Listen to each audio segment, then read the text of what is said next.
Di video kali ini, kita masih membahas tentang peluang bagian kedua, yaitu peluang teoretik untuk kelas 8 semester 2. Definisi peluang.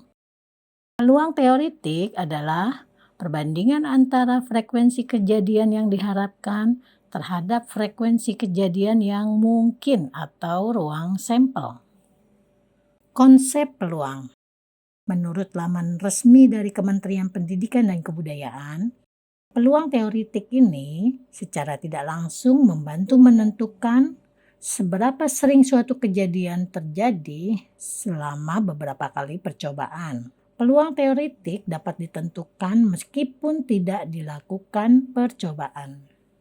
Istilah-istilah yang terdapat pada peluang. 1. Percobaan atau eksperimen. Percobaan adalah suatu tindakan atau kegiatan untuk memperoleh hasil tertentu. Contohnya, percobaan melempar dadu, percobaan melempar uang koin, atau percobaan mengambil bola dari kotak. Dan masih banyak lagi ya. Istilah yang kedua adalah titik sampel. Titik sampel adalah hasil dari percobaan atau eksperimen. Contoh, pada percobaan melempar sebuah dadu, maka yang keluar atau titik sampelnya adalah angka 1, angka 2, angka 3, angka 4, angka 5, angka 6. Kenapa seperti itu? Coba kalian perhatikan. Mata dadu itu kan memiliki 6 bidang sisi atau 6 angka ya.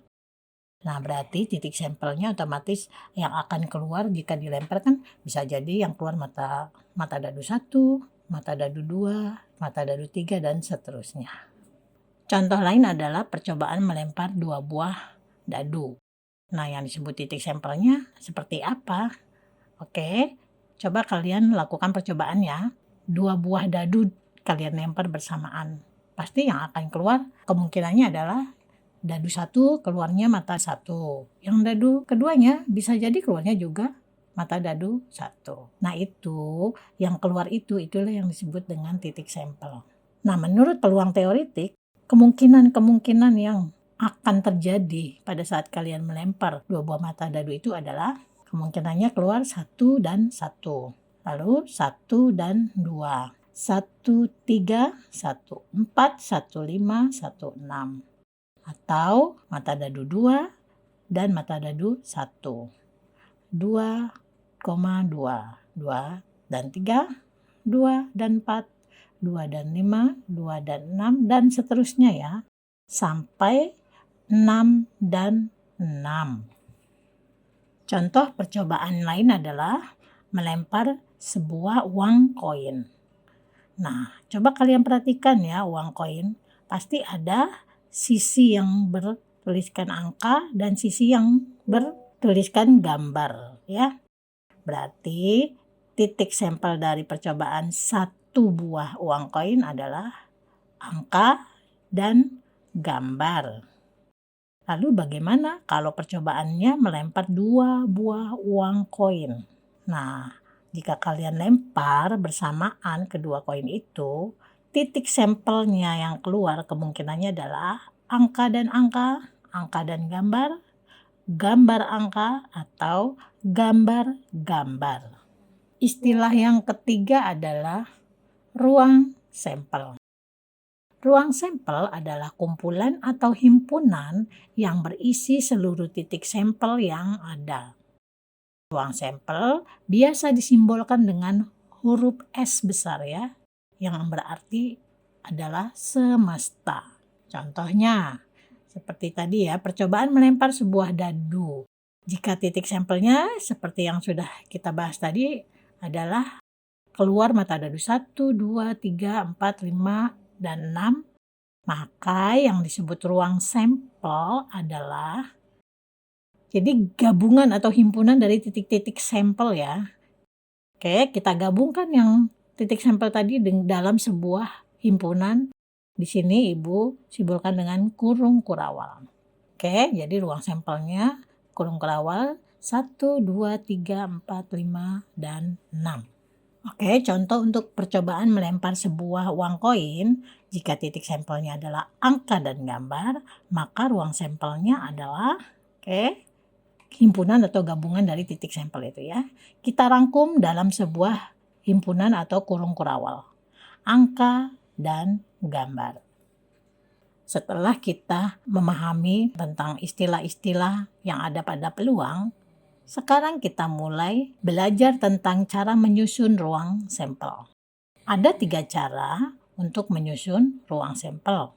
Cara pertama, dengan cara mendaftar atau menyebut setiap anggota ruang sampel. Contohnya, percobaan melempar satu mata dadu. Maka ruang sampelnya atau S, di sini simbolnya S saja ya, ruang sampel. S-nya kan otomatis gabungan atau di sini kita simbolkan dengan kurung kerawal 1, 2, 3, 4, 5, dan 6. Itu namanya mendaftar ya. Contoh lain, percobaan mengambil bola dari sebuah kotak yang berisi 4 buah bola berwarna merah, kuning, hijau, dan biru. Berarti ruang sampelnya atau S-nya adalah kurung kerawal merah, kuning, hijau, dan biru. Cara kedua dengan cara diagram pohon. Contohnya, percobaan melempar 2 uang koin secara bersamaan. Karena ada 2 uang koin, coba kalian perhatikan ya diagram pohon berikut ini. Untuk koin pertama kita tuliskan dulu angka dan gambar. Kemudian yang angka dulu ya, dia akan berpasangan dengan koin yang kedua. Di mana koin kedua juga ada angka dan gambar. Perhatikan. Kemudian koin pertama yang sisinya gambar, dia juga akan berpasangan dengan koin kedua yang memiliki sisi angka dan gambar. Di sini yang disebut diagram pohon kita hubungkan dengan garis-garis ya.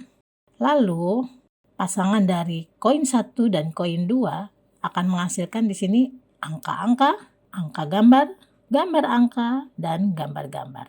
Itulah yang disebut dengan ruang sampelnya yang berwarna hijau itu semuanya ya. Cara ketiga yaitu dengan cara tabel. Contohnya percobaan melempar 2 mata dadu secara bersamaan. Coba kalian perhatikan gambar tabel berikut ini. Di sini karena melempar 2 mata dadu, kita buat juga dadu 1 dan dadu 2 di tabelnya.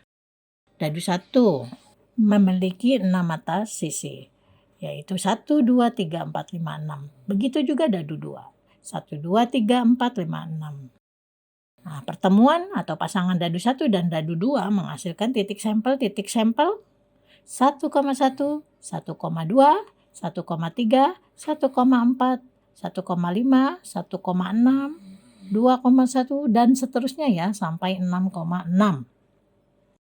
Nah, yang disebut dengan ruang sampel adalah semua yang ada pada diagram tabel ini yang berwarna kuning. Oke, perhatikan yang berwarna kuning ya semuanya. Yaitu kumpulan dari titik sampel. Sampai di sini dulu pembahasan tentang peluang teoretik. Sampai jumpa lagi di pembahasan peluang bagian ketiga. Terima kasih atas perhatian kalian semua. Sampai jumpa.